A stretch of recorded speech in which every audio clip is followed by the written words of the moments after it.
পরিবারের সাহায্যে দেহটিকে একটি লোহার সিন্দুকে ভরে বাড়ির সেফটি ট্যাঙ্কে ফেলে দেওয়া হয়। পরিকল্পনা ছিল সবকিছু চাপা পড়ে যাবে, পরিকল্পনা ছিল সব প্রমাণ মুছে যাবে, কিন্তু অপরাধ যতই নিখুঁত হোক না কেন, কোথাও না কোথাও ভুল থেকেই যায়। বাড়ির সামনে কাঁচা মাটিতে ঘষানোর দাগ দেখে সন্দেহ হয় প্রতিবেশীদের। তারপর খবর দেওয়া হয় পুলিশে।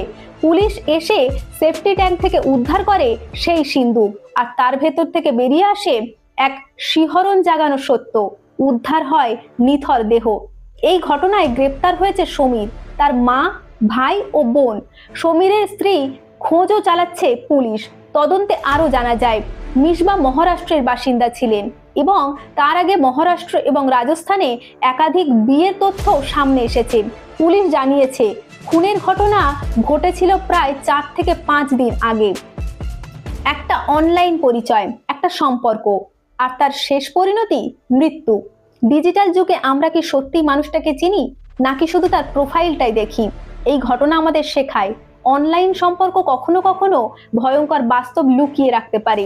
আপনি কি মনে করেন, এটি কি শুধু প্রেমের গল্প, নাকি শুরু থেকেই ছিল প্রতারণার ছায়া? কমেন্টে জানাতে ভুলবেন না।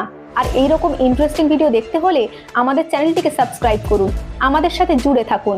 দেখা হবে অন্য কোনো ভিডিওতে। ততক্ষণ ভালো থাকুন, সুস্থ থাকুন, সাবধানে থাকুন। ধন্যবাদ।